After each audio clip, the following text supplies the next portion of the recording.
I like to call Not My House Avenue, because this is not my house.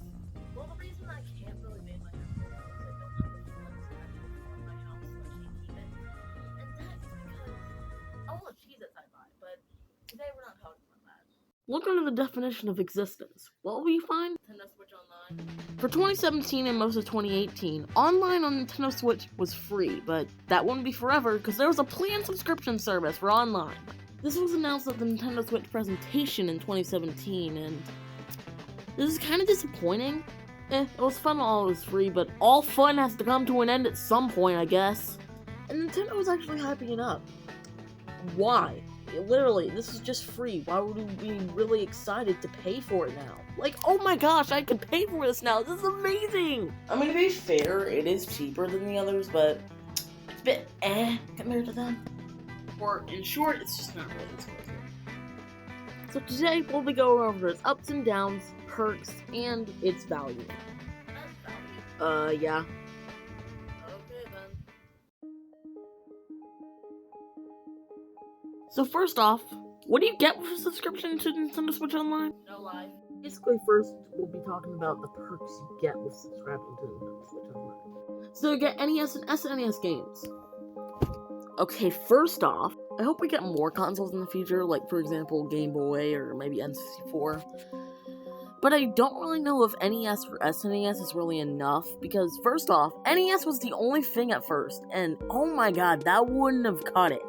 It's still good though. I mean, NES does have some gems, but it alone isn't too great. But at least we did get SNES when we did. But really, there is a few missing from the library.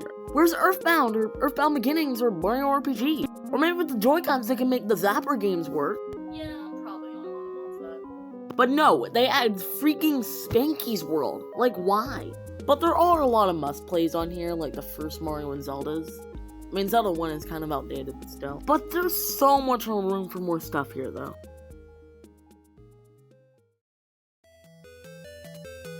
Now, here's some more gems. The 99 games! Those being Tetris 99 and Pac-Man 99.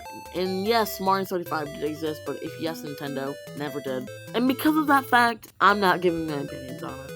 Because why would you give your opinion on the ghost? So that's why I'll be giving my opinions on the ones that actually do exist, according to Nintendo. This and Tetris Effect are the only games in the Tetris series I've ever played, but this one's still good. It's basically Tetris, but your blood pressure is more prone to rise during this version. Basically, in this version, you're up against 98 other players to win a game of Tetris against all these other players. To be honest, it's one of the best Battle Royale concepts ever. You can also choose themes to how, like, the themes of your Tetris board is. And plus, they have events for new games with new themes, which is honestly pretty cool. Sure, they're just visual, but I love them to death, god dang it!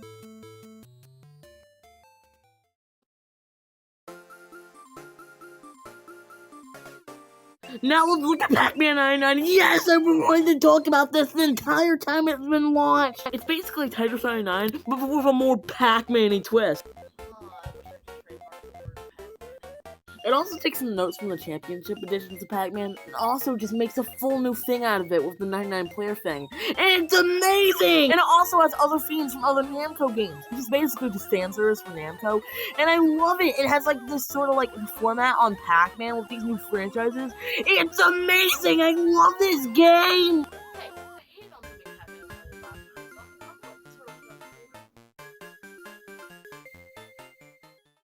Now, there is another perk, Game Trials, which is basically something like PS Plus or Games with Gold, but it's a bit more temporary and it doesn't happen all that often.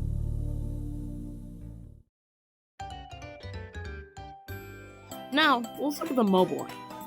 It's alright. It has a little sort of corner for videos and stuff on Smash. It has some sort of stats and current stages and just a little overview of your profile. But there's something a little annoying. The voice chat element. Nobody uses this. Like, why don't they have some sort of, like, party system like Xbox and PlayStation? Instead, they do this stupid thing where you need the mobile app to do it internally. That's really stupid, and I don't know who uses this.